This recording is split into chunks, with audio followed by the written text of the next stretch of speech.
Terima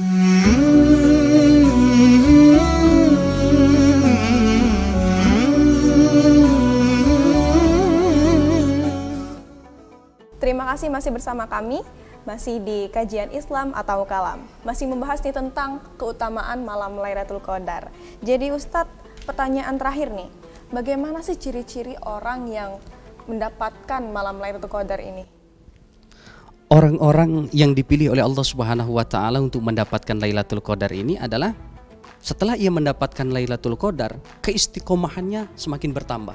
Ketakwaannya kepada Allah Subhanahu wa taala semakin bertambah. Ia akan menjadi orang-orang yang benar-benar bertakwa, tidak hanya di bulan suci Ramadan, tapi selepas di bulan suci Ramadan ini. Ketika selepas di bulan suci Ramadan, ia masih tetap akan melakukan amalan-amalan kebaikan. Ia akan tetap melakukan amalan-amalan ibadah seperti yang ia lakukan ketika di bulan suci Ramadan. Artinya, orang-orang yang mendapatkan Lailatul Qadar ini adalah orang-orang yang beruntung, Mbak. Karena tentunya ia akan selalu dapat meningkatkan imannya, yazid. Iman itu ada yazid, ada yangkus.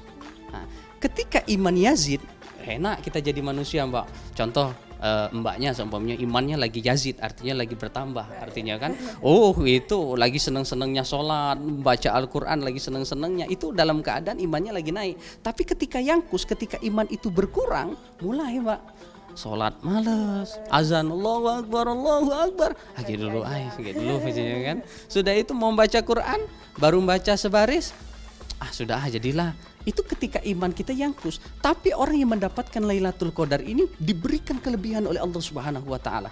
Diistiqomahkan oleh Allah Subhanahu wa taala. Artinya dalam menjalankan ibadah dia mendapatkan keutamaan-keutamaan sehingga dia bisa terus continue baik di bulan suci Ramadan maupun selepas bulan suci Ramadan. Aduh Ustadz, tadi kita sudah membahas nih tentang dari pengertian, dari doa-doa, dari amalan dan lain-lain. Bisa Ustadz simpulkan nih dari kajian kita hari ini apa saja hal-hal yang mungkin Ustadz ingin sampaikan kepada pemirsa yang ada di rumah? Kesimpulan daripada tema hari ini adalah bagaimana kita memaksimalkan bulan suci Ramadan ini dengan sebaik-baiknya.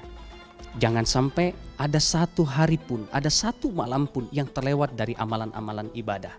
Seperti yang dicontohkan oleh Nabi Muhammad SAW. Ketika Nabi Muhammad SAW saat itu naik ke atas mimbar, ada 3 tangga. Ketika ia naik di setiap tangga, itu beliau mengucap amin. Naik ke tangga yang kedua, beliau mengucap amin. Ke tangga yang ketiga, beliau pun mengucap amin. Salah satu daripada amin itu ternyata dia didoakan oleh malaikat dan Nabi Muhammad SAW yang mengaminkan. Apa salah satu doa daripada malaikat Jibril itu? Salah satu doanya adalah celakalah. Sungguh celaka bagi orang-orang yang sudah bertemu dengan bulan suci Ramadan, tapi dia tidak mendapatkan apa-apa dari Ramadan. Bahkan Allah Subhanahu wa taala tidak mengampuni dosanya. Bahkan dia hanya berpuasa, hanya mendapatkan ju'wal atas, hanya mendapatkan lapar dan dahaga saja. Banyak kamin sha'imin laisa lahu min syiyamihi ilal ju'wal atas, ini sangat banyak yang hanya berpuasa, hanya mendapatkan lapar dan dahaga saja. Artinya mari kita memurnikan niat kita kembali, karena semuanya berpacu kepada hati kita. Kan di dalam tubuh manusia ada segumpal daging. Apabila daging ini bagus, bagus seluruhnya. Jika daging ini buruk, maka buruk semuanya. Apakah itu? Wahya qalb. Karena hati kita ini harus benar-benar mempunyai dasar ikhlas sehingga kita benar-benar bisa menjalankan ibadah dengan ikhlas dan tidak merasa berat.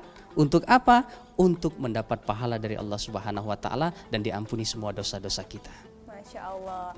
Itulah tadi kesimpulan yang bisa kita ambil dari kajian Islam pada kesempatan kali ini. Semoga kita semua dapat bertemu malam Lailatul Qadar dan mengambil keutamaan-keutamaan di dalamnya. Saya Atira Nisrina beserta narasumber dan kru yang bertugas pamit undur diri. Saya akhiri, wassalamualaikum warahmatullahi wabarakatuh.